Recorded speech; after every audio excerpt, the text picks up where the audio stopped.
Ce qui se passe au Canada en matière d'immigration est assez particulier.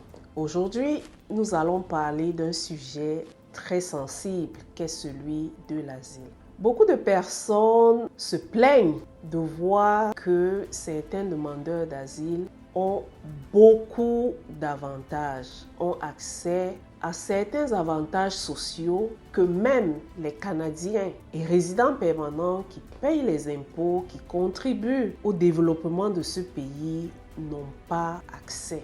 Entre autres, je vais citer l'accès aux soins, l'accès à un hébergement prioritaire, l'accélération du processus d'obtention d'un visa ouvert ou bien d'un permis de travail ouvert qui donne la possibilité aux requérants d'asile de travailler. On a également des compensations financières qui sont parfois versées à ces demandeurs d'asile. Dans le même temps et dans le même pays, vous avez ces Canadiens-là qui ont du mal à joindre les deux bouts à la fin du mois, qui ont du mal à trouver un logement décent, qui ont du mal à avoir accès à un médecin de famille, qui attendent parfois des mois, voire des années pour avoir accès à un médecin de famille. Alors, tout d'abord, j'aimerais rappeler que l'asile, c'est un droit fondamental. On fait recours à l'asile lorsque notre vie est menacée, lorsqu'on se sent en danger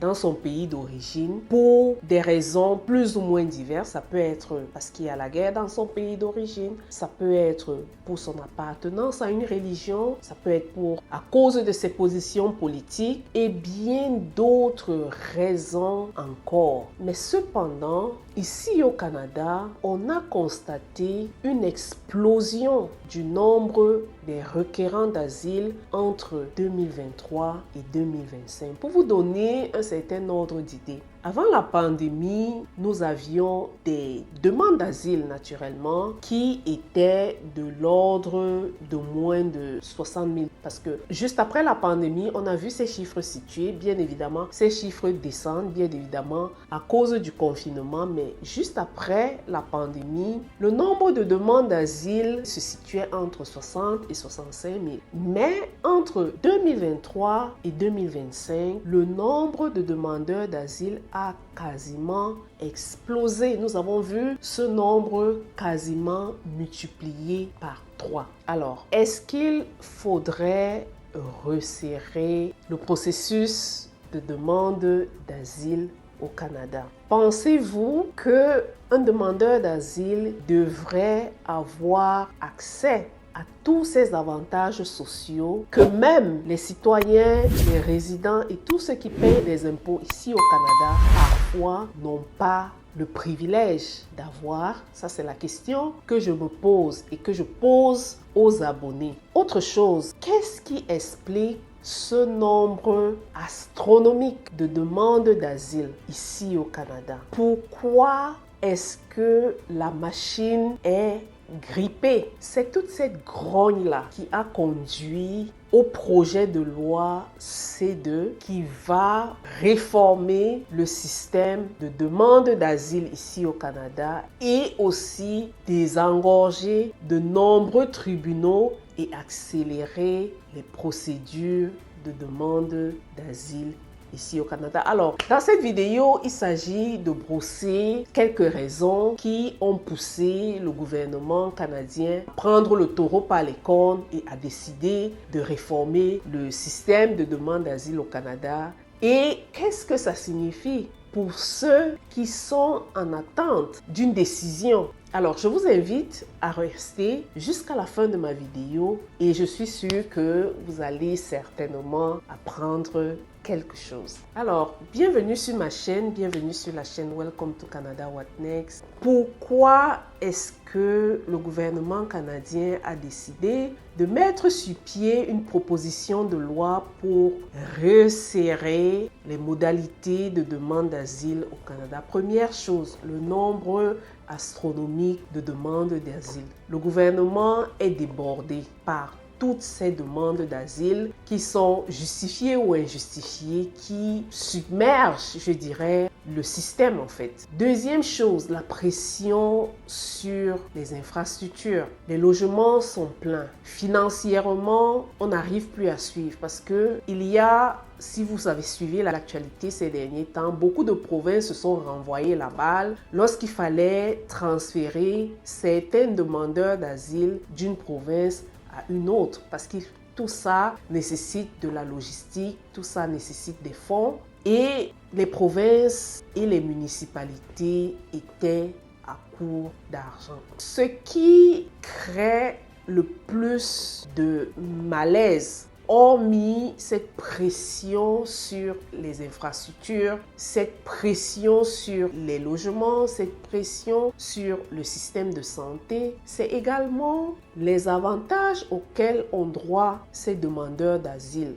Comme je le disais en entame de ma vidéo, ils ont pour la plupart un accès prioritaire aux soins que beaucoup de Canadiens qui n'ont peut-être pas la possibilité d'avoir une assurance complémentaire n'ont pas. Et ça fait jaser, ça crée beaucoup de mécontents. Ce que les Canadiens décrivent, c'est également le système de sélection. On décrit qu'il y a beaucoup de pannes dans le système. Le système n'est pas optimal. Il n'y a pas une traçabilité en ce qui concerne les chiffres, en ce qui concerne les demandes d'asile. Donc le gouvernement canadien aimerait optimiser le système d'asile de telle façon qu'on standardise certaines procédures et certains formulaires et qu'on répertorie les demandeurs d'asile en identifiant leur pays d'origine. Ça, c'est l'une des propositions qui a été faite dans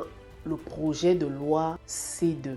Autre chose qui pousse le gouvernement à faire des réformes, c'est tout simplement la saturation, la lenteur des procédures et le temps que ça met pour que ces demandeurs d'asile aient une décision. Donc, ces réformes-là viseront à raccourcir le temps que mettront les demandes afin de savoir si oui ou non la demande d'asile a été soit acceptée, soit rejetée tout simplement. Donc voilà en quelque sorte les facteurs ou les critères qui ont poussé le gouvernement à prendre le taureau par les cornes. Bien évidemment, toute la grogne sociale que ça crée, tous les mécontentements que ça crée, c'est vrai qu'au jour d'aujourd'hui, le Canada ne fait pas exception en ce qui concerne la crise, en ce qui concerne le mal-être, c'est presque généralisé à travers le monde, mais c'est frustrant pour beaucoup de Canadiens de savoir que voilà, on est ici au Canada, on paye les impôts,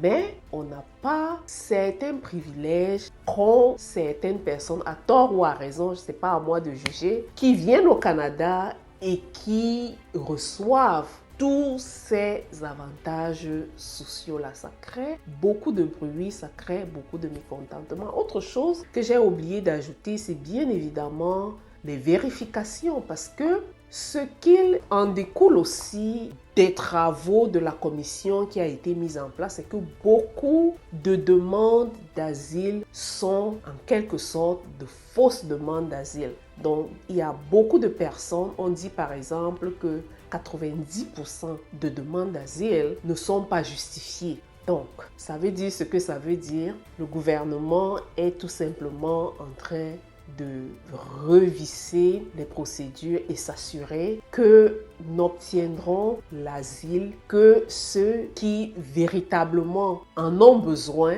et qui se trouvent dans des situations d'urgence. Donc, au vu de tous ces facteurs-là, ça m'amène à arriver à la conclusion comme quoi il y a beaucoup d'indications qui militent en la faveur d'un réajustement en ce qui concerne la politique de demande d'asile au Canada. Mais la question qu'on se pose, c'est celle de savoir comment éviter les dérapages, comment éviter que soient exclus ceux qui nécessitent ou bien ceux qui ont véritablement besoin de cette protection-là. Comment est-ce que le gouvernement va s'assurer de réformer son système de demande d'asile sans toutefois perdre cette âme d'humanité-là. Alors, dites-moi en commentaire ce que vous pensez en ce qui concerne la politique de demande d'asile au Canada et si vous comprenez aussi la grogne et la frustration de tous ces Canadiens-là.